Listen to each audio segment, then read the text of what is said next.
공신은 본받을 만하다고 생각합니다. 아베 총리의 수첩에서 인사를 했다는 농담도 참담한 심정입니다. 문창극 국무총리 후보자는 자진 사퇴해야 합니다.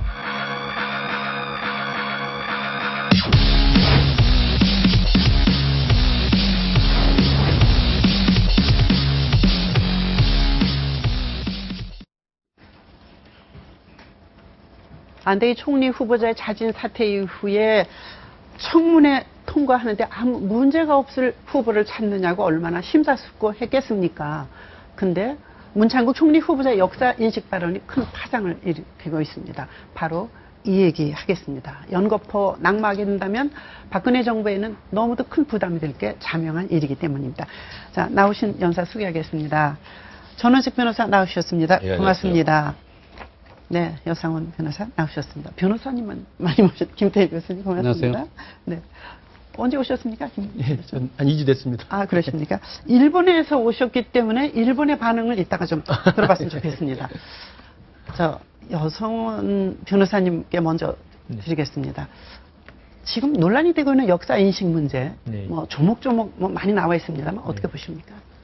지금 뭐 도하 언론에서 그 문 후보의 어떤 발언 중에 일부씩 떼내 가지고 이 위안부 문제, 그다음 한일 뭐 일본의 식민지화 문제, 그다음 배상 문제, 그다음 뭐 조선 시대에 뭐 우리 국민들이 게을렀다 문제를 전부 다 하나씩 떼내 가지고 지금 문창극 후보를 아주 뭐 언론 및 국민 여론이 거세게 비판하는 걸로 알고 있습니다. 뭐 제가 뭐 법관 출신이라서 그런지 몰라도 네. 지금 말하자면 문창극 후보는 피고의 입장입니다. 아, 공격하는 게 이제 언론과 여론의 공격. 이게 원고 입장이고요. 그러니까 지금 원고 입장은 지금 소상히 지금 계속 소개되고 있고, 그 다음 언론에서 계속 그게 되고 야당도 거기에 덧붙여가지고 하고 있는데, 피고인 문창극 후보의 입장은 뭐 짤막하게 뭐 유감이다, 아니면 나중에 청문회에서 밝히겠다, 지금 이런 식으로 계속 하고 있거든요. 근데 지금 그러다 보니까 이게 불균형이 지금 많이 생기고 있습니다. 네. 어떤 자기 주장을 할 수 있는 장이 마련되는 게 아니고, 왜냐하면 아무래도 문창극 후보는 총리 후보라는 아주 지금 중대한 지위에 있고, 그 다음 그 많은 국민들은 이 총리 후보에 대해서는 엄중한 그 검증을 해야 한다는 생각이 머릿속에 있고, 그 다음 박근혜 대통령이 계속 좀 실패한 인사이 몇 번 있어가지고, 계속 되니까 엄중한 그 면이 있는데, 여기서 우리가 저는 기본적으로, 문 후보의 말을 자세히 듣고, 그 다음 그분이 그런 발언을 하게 된 배경, 그 다음 문맥 전체에 대해서 그분의 어떤 그 진정한 의도를 알기 전에 쉽게 평가를 내리는 것은 한편으로 또 여론재판, 그 다음 마녀 사냥이 아닌가, 저는 그렇게 생각합니다. 그렇지만 이제 구체적으로 위안부 발언은 진정성 있는 뭐 사과가 중요하지 않다. 네. 뭐 그러니까 일본이 사과할 필요 없다. 이런 얘기가 상당히 이제 충격적으로 들리는데 일본의 반응이 어떻습니까? 좀 빨리 여쭤봐야 되겠죠. 예. 그 일본에서는 최근에 이제 한일 관계가 안 좋은 상황에서 이런 일이 터졌기 때문에 훨씬 더 일본한테는 지금 호재로 작용하는 것 같아요. 그러니까 지금 박근혜 정부 들어서 한일 정상회담이 지금 열리지 않고 있고, 또 특히 그 한일 관계 악화의 가장 큰 쟁점이 바로 위안부 문제 아니었습니까? 네. 그래서 저는 이번에 문창극 그 총리 후보가 과거에 했던 발언들이 언론에 공개되면서 우리 여 변호사님 말씀대로 그 객관적 실체를 규명해 볼 필요가 있지만, 그 일단락들이 이제 보도되면서 그 언론 보도를 가지고 일본 언론에서는 훨씬 더 침소봉대를 하고 있는 거죠. 왜냐하면 자기들이 계속 한일 관계 악화의 가장 큰 부담이 바로 위안부 문제였는데, 그 문제에 대해서 뭐 우리가 배상받을 필요 없다, 우리 힘으로 해결하자, 이런 식의 이제 좀 우파적인 발언들을 했기 때문에 그것이 일본 언론에서 굉장히 이제 한일 관계 악화의 책임이 사실은 한국 내에서도 자성론이 일고 있다, 이런 식의 이제 해석이 가능하도록 지금 나오고 있거든요. 그래서 저는 지금 여 변호사님 말씀대로 총리 후보자의 능력이나 자질을 검증하는 단계가 남아있기 때문에 두고 봐야 됩니다만, 저는 위안부 문제에 대한 그런 그 문창극 후보의 그런 입장이 있을 수도 있다고 봅니다. 또 그것이 오히려 우리의 한일 관계 건강하게 할 수 있는 좀 방법이라고 볼 수도 있어요. 그러나 문창극 후보가 지금 박근혜 정부의 총리로 들어가는 거란 말이죠. 근데 박근혜 정부는 지금 1년 반 동안 일관되게 한일 관계에서 위안부 문제는 반드시 일본이 책임 있는 행동을 해야 된다는 주장이거든요. 그러니까 그 지금 말씀하신 처럼 문창극 후보의 그 위안부 문제에 대한 역사관이 잘못됐다고 비판하는 게 아니고 그런 역사관이 있을 수도 있지만 그것이 지금 한일 관계 악화까지도 감수하면서 위안부 문제에 대해서 말끔한 해결을 원하고 있는 박근혜 정부의 내각을 총괄하는 총리 후보로는 좀 부적절하지 않나. 그러한 역사하고는 네. 개인적으로 가질 수 있지만 그렇습니다. 총리 자리로 가서는 안 된다 이런 그렇습니다. 말씀이시네요. 그런데 전 변호사님, 네. 잠깐만요. 그 역사관이란 게 네. 지금 그 문창극 후보가 위안부를 일본이 증용한 거 아닙니까? 그게 정당했다는 건지 아니, 그걸 우선 우리가 아니, 우리 입으로 해결하자는 거죠. 아니 그러니까 지금 제가 뭐 신문에도 좀 보고 했지만은 네. 문창극 후보 이야기 전체는 우리가 지금 일본에 대해서 일제 식민 통치 그다음 위안부 문제에 대해서 일본에 사과를 많이 요구했습니다. 그렇죠. 결국 한 20년 전인가 10년 전에 결국 얻어낸 게 통석의 염이라는 예. 유감도 아니고 무라야마 일본 군인가 친화 뭐 무라야마인지 그랬죠? 하여튼 네. 그렇게 받아냈습니다.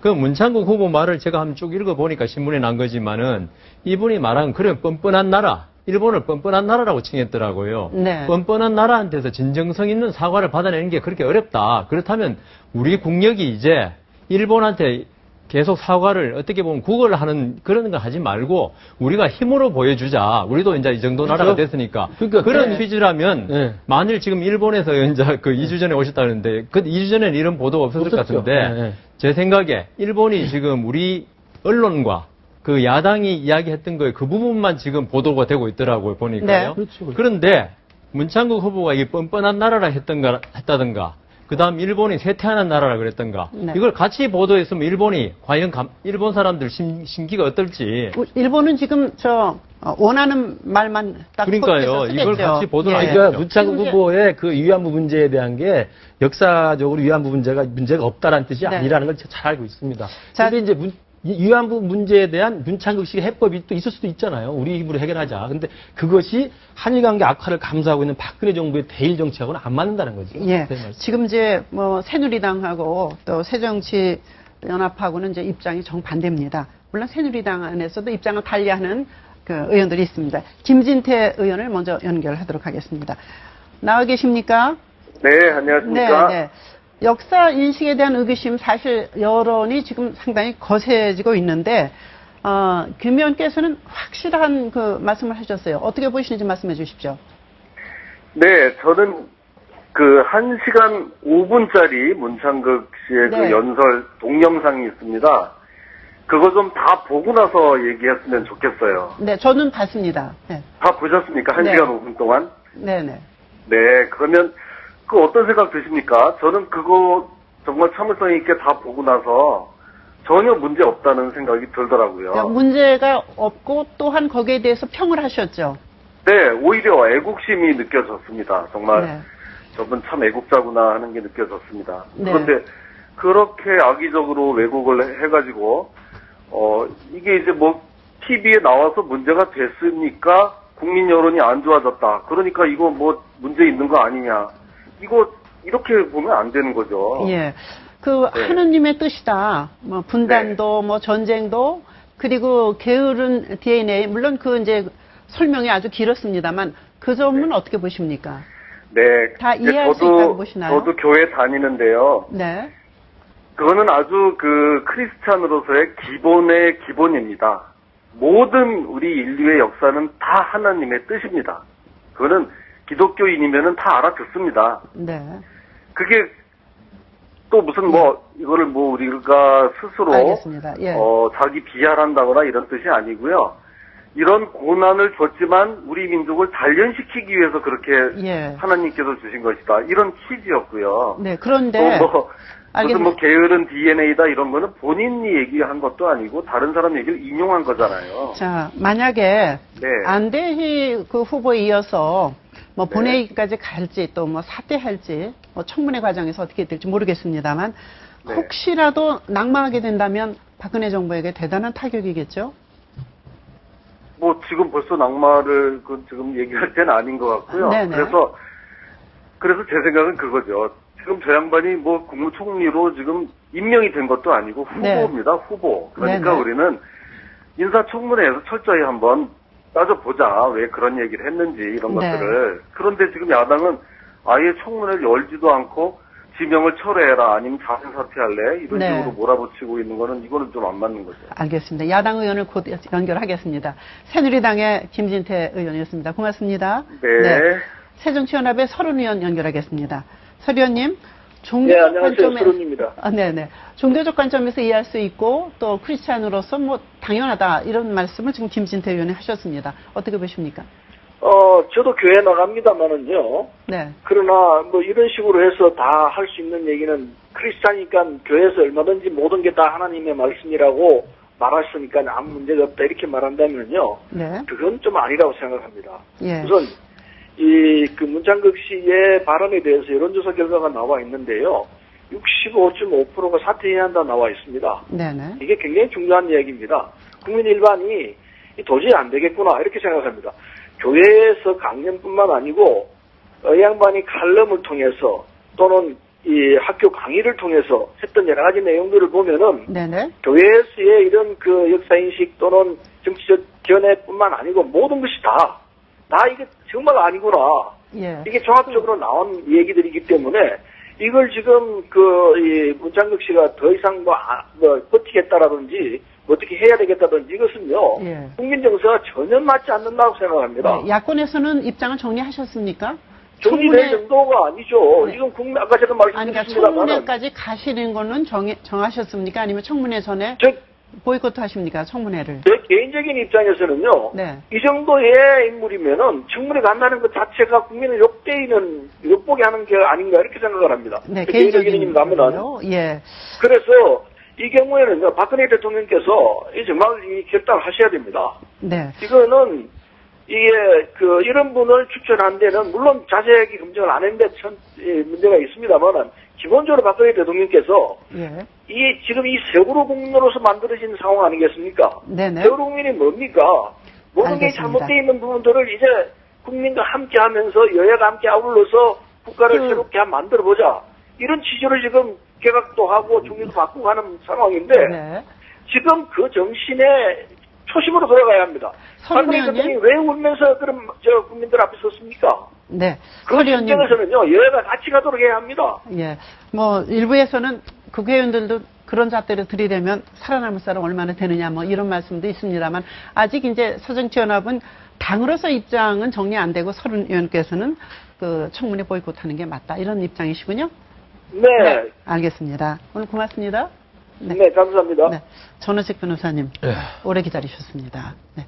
참, 얘기들 들어보니까 기가 정말 막힙니다. 네. 처음에, 문창극, 전 주필, 이분이 총리로 지명됐을 때 사실 깜짝 놀랐어요.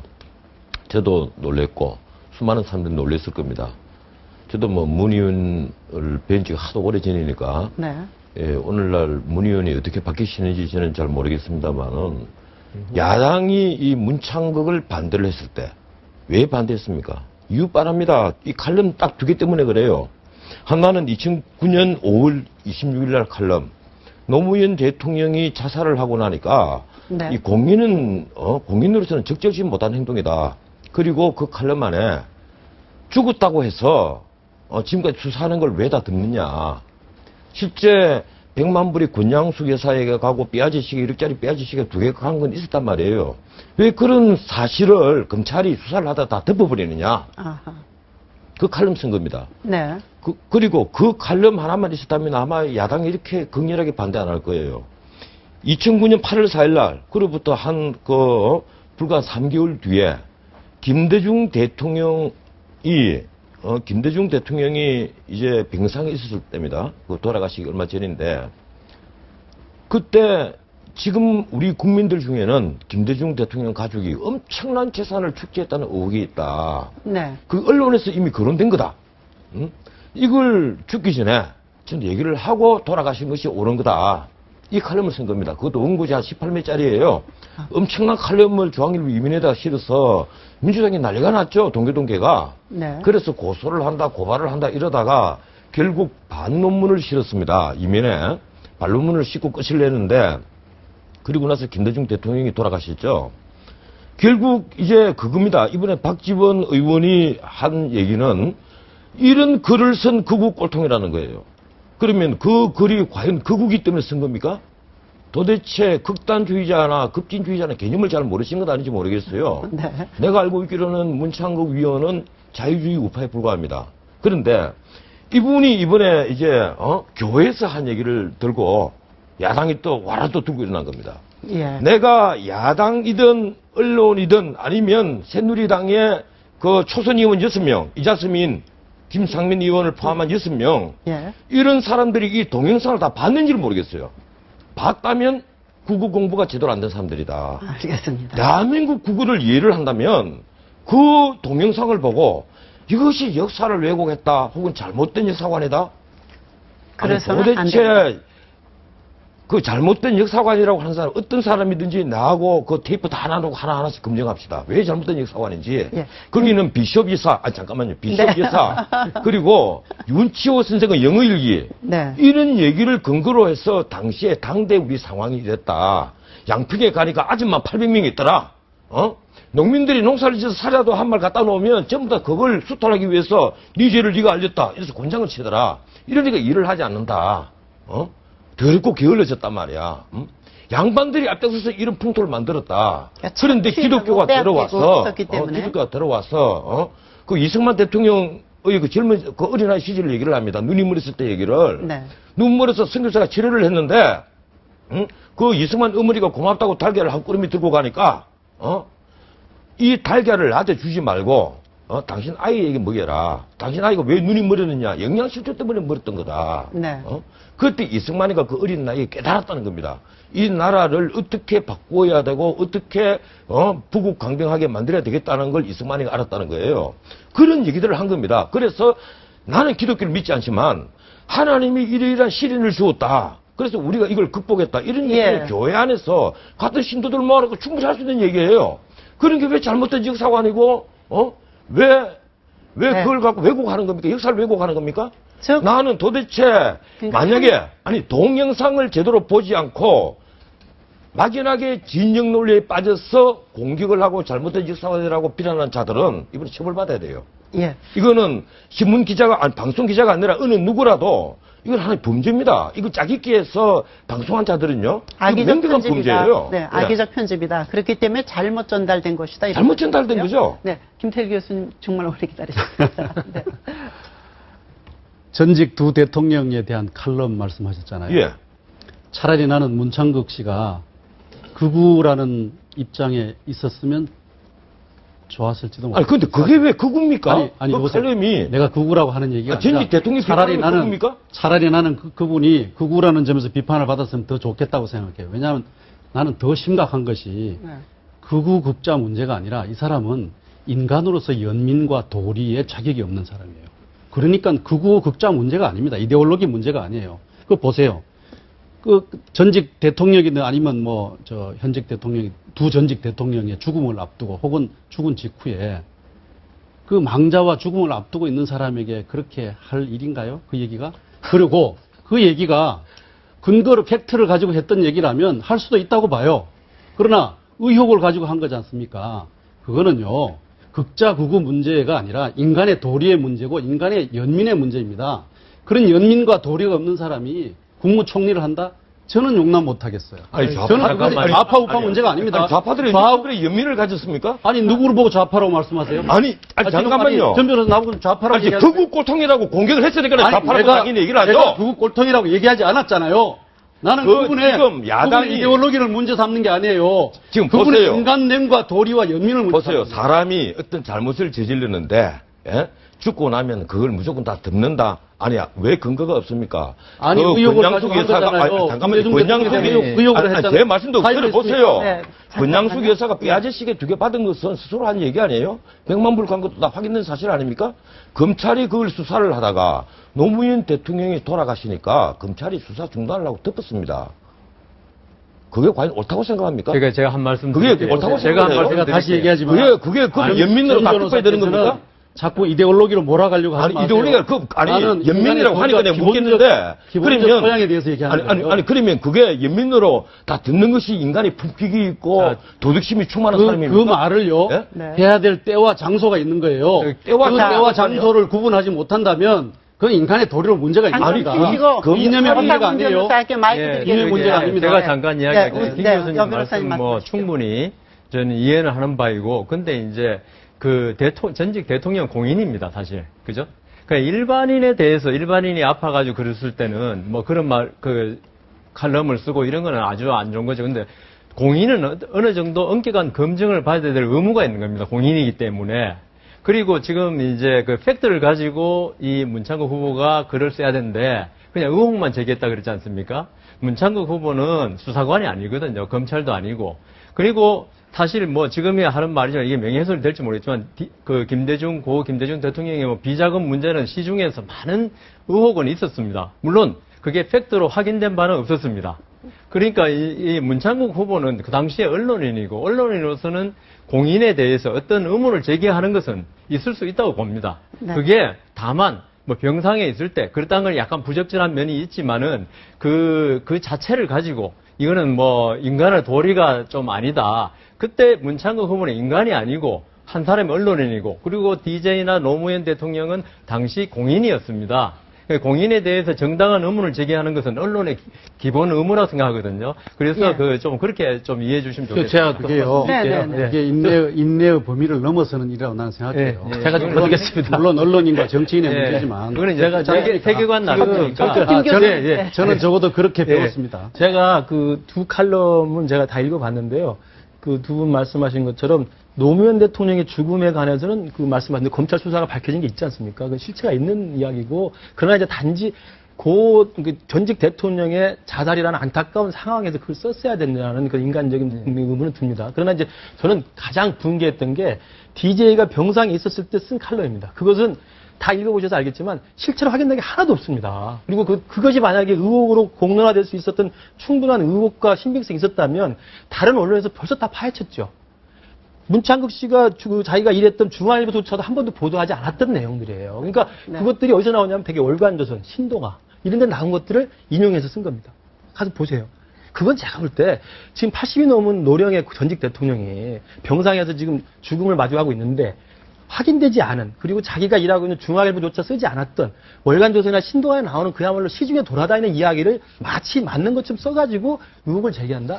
제가 볼 때 그건 공인으로서 제가 절대 아니다. 여기까지 진행되는 제가- 프로를 보면 예. 사실은 뭐 군대 위안부 문제라든가 또는 뭐 DNA가 게으르다든가 이런 것의 문제가 아니고 근저에는 두 칼럼이 깔려 있다고 양측에서 예. 보시는 아니, 거죠. 그건 난 아니죠. 아니, 네. 제가 한 말씀만 더 드릴게요. 예, 저도 그런 얘기를 참 자주 합니다.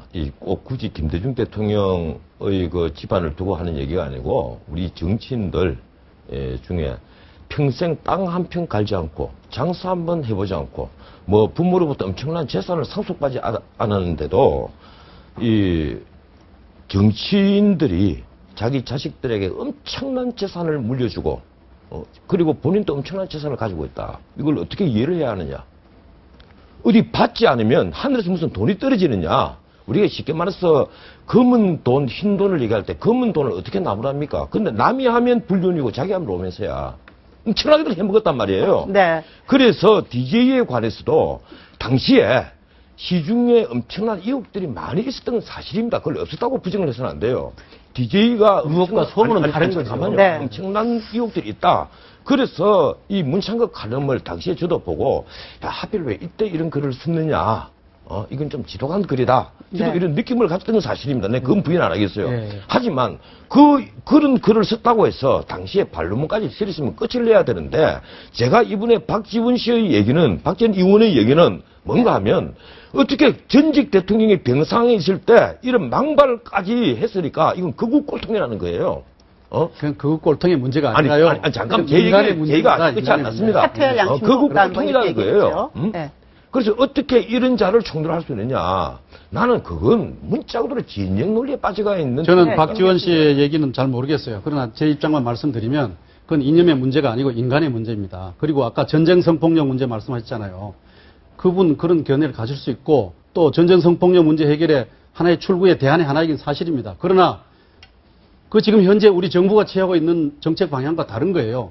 자, 그랬을 때 총리가 다른 의견을 가진 사람이 왔을 때 어떤 영향을 줄 것인지 앞으로 어떻게 진행될 것인지 당연히 의문 가지지 않습니까? 또 하나, 전쟁 성폭력 문제 해결은 지금 우리가 용서하고 안 하고 사과를 받고 안 받고 문제가 아닙니다.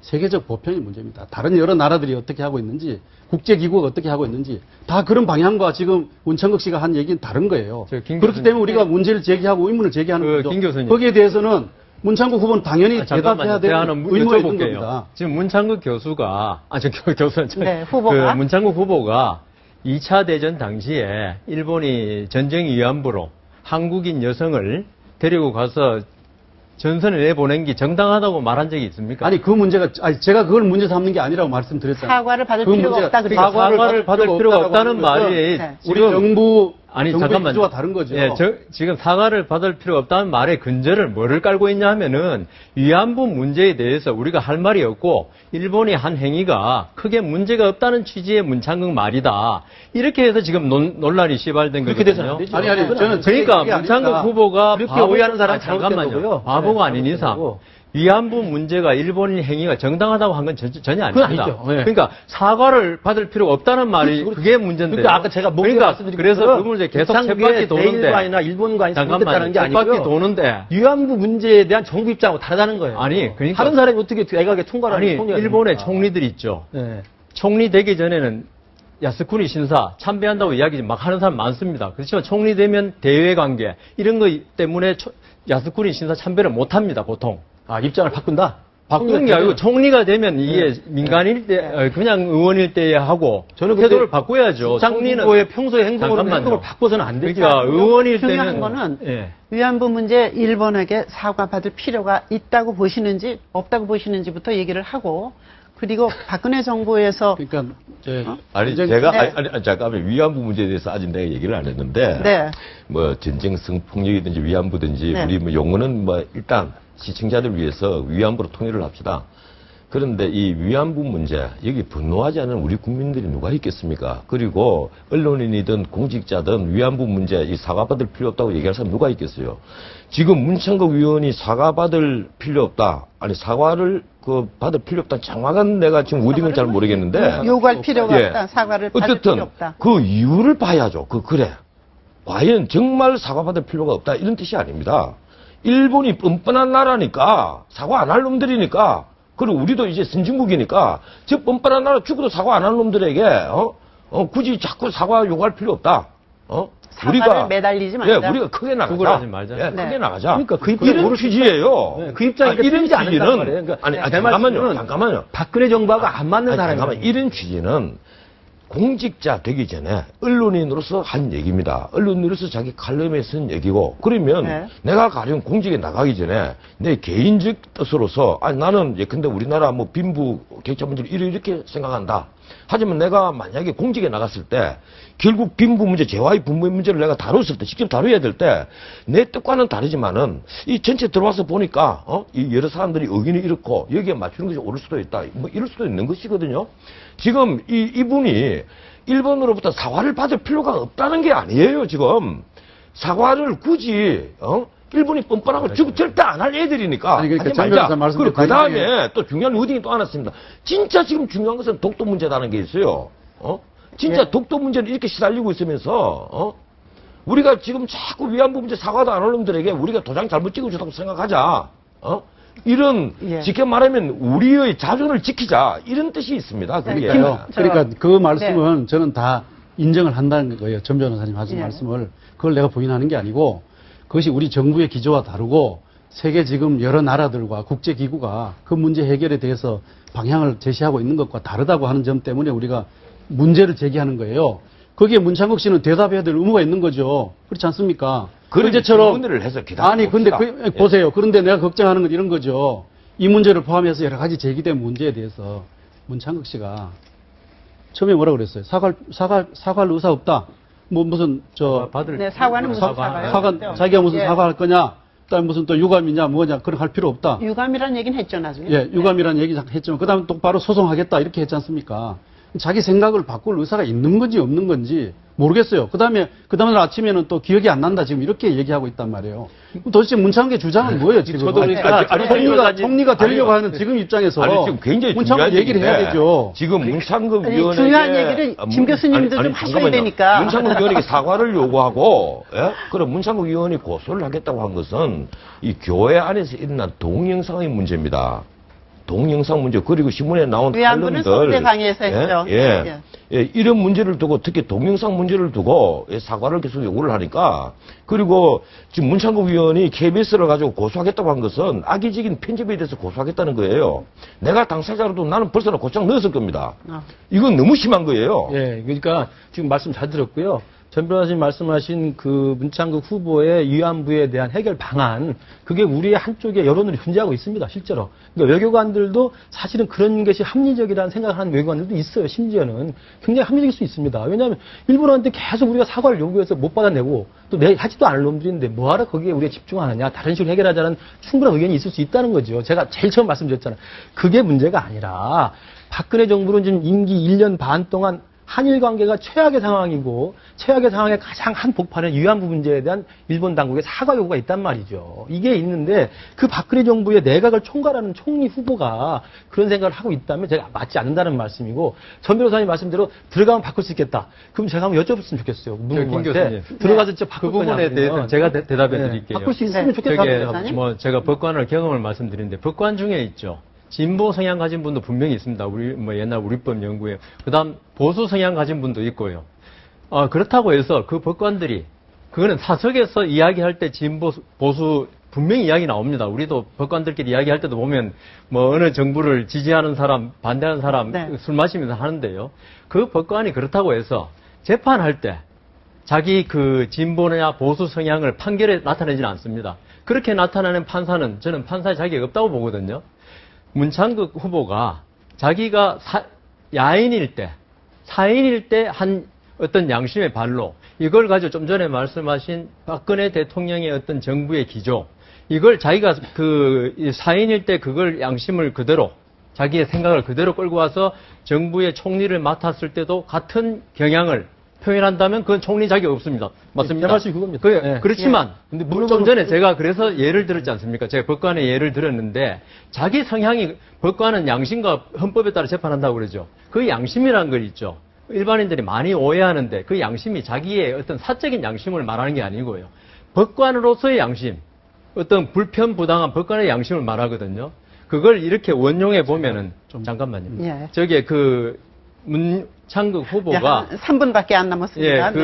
뜨거웠습니다. 야인일 때의 양심을 지금 사과받을 필요 없다 이런 걸 가지고 총리를 계속 하겠다는 생각을 가지면 그거는 지금 우리 김 교수님 말씀이 맞습니다. 그렇지만 그렇지 않고 그러니까 청문회에서 그걸 정확히 들어봐야죠. 총리가 돼서도 그렇게 자세를 견제할 것이냐. 만약 안 그렇다면 어떻게 할 것입니까? 그러니까 저는 그 구체적으로 위안부 문제라는 이슈가 일단 제기돼 버린 거잖아요. 그러니까 말씀하신 법관으로서의 일반적인 양심을 가지고 재판에 임하는 것은 일반론적인 것이고 당연히 공직자가 들어가면 공직자의 맞추는 거지. 근데 구체적인 위안부 문제에 대해서는 자기 입장을 밝힌 거잖아요. 그러니까 이게 서로 지금 논리가 지금 안 통해가지고 제가 더 이상 말씀 안 드리는데 정부하고는 맞지 않는 것이고 그러니까 지금 말씀하신 대로 바꿀 수 있다면 뭐 자기가 바꾼다고 말하겠죠 청문회에서. 그런데 제가 볼 때는 바꾸지도 않을 것 같아요. 위안부가 나쁘다는 기본은 받지 않습니다. 그분이 지금까지 살아온 길을 보면요, 굉장히 당당한 우익입니다. 그러니까 입장 쉽게 바꾸는 분이 아니에요. 제가 볼 때 바꾸지 않을 가능성이 큽니다. 예, 변호사님, 하신 말씀이 원칙적으로 맞습니다. 그러나 이분이 자기 소신을 그 공직 영역에서 바꿀 가능성이 그렇게 많지 않습니다. 지금 현재 이분이 가지는 태도로 미뤄 짐작합니다. 첫째는. 두 번째는 나이가 벌써 60, 70 넘었습니다. 자기 생각 바꾸기 쉽지 않습니다. 행동 바꾸기 쉽지 않고요. 또 세 번째는요. 법관은 그 법의 기준이 있지 않습니까? 거기에서 약간의 해석의 어떤 톨러런스가 있을 수 있는데 이거는 정치의 영역입니다. 그래서 이분이 미치는 영향이 굉장히 클 수 있어요. 그래서 염려하는 것이고요. 세 번째는요. 제가 끊임없이 얘기하지만 이분이 보수냐 진보냐 그걸 문제 삼는 게 저는 아닙니다. 이분의 인간으로서의 도리 문제와 또 하나는요. 어떤 위치에 있더라도 자기와 다른 의견에 대해서 존중할 수 있느냐라고 하는 것입니다. 이 점에 대해서 대단히 배타적이고 편협한 그런 생각의 틀을 가지고 있지 않느냐라는 점 때문에 국민들이 염려하는 아마 이제 청문회에서 나올 문제 또는 질의 같은 게 지금 여기서 많이 폭발적으로 나왔습니다. 이제 근데 근본적으로 이번에 아주 3초만 쓰세요. 문창극 위원이 문제된 것은 진영 논리에 의한 거예요. 그게 문제라는 겁니다. 사람을 평가를 할 때는 진영 논리로 평가하면 안 돼요. 여론 재판을 하고 문매를 가하면 안 되는 거고요.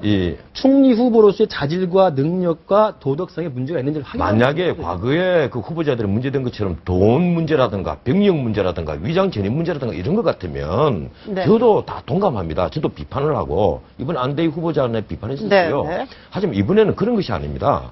이걸 진영 논리에 빠져서 이걸 극우 꼴통이라는 식으로 그 언론에 전부 다 극우라고 다 나와요. 언론에. 이건 우리 기자들 국공부 전부 다 해야 됩니다. 네. 진영 논리를 벗어나야 된다는 말씀. 동의합니다. 네. 그 점에 있어서는 다 동의하셨습니다. 김 교수는 그 청문회에서 나올 질의와 그 문창국 후보자의 되겠죠. 답은 우리를 기다리게 합니다. 문창국 후보자 임명동의안이 16일 국회에 제출될 것으로 보는데 본회의에 그 재적 의원 과반수가 참석해서 또 거기에서 과반의 찬성을 얻어야 되는데 새누리당 안에서 6명이 일단 반대한다 그러고 또 한두 명이 개인적 의견을 밝혔기 때문에 이게 어떻게 될지 모르겠습니다. 지켜봐야 되겠습니다. 오늘 나오셔서 여러 가지 말씀 잘 들었습니다. 고맙습니다. 감사합니다.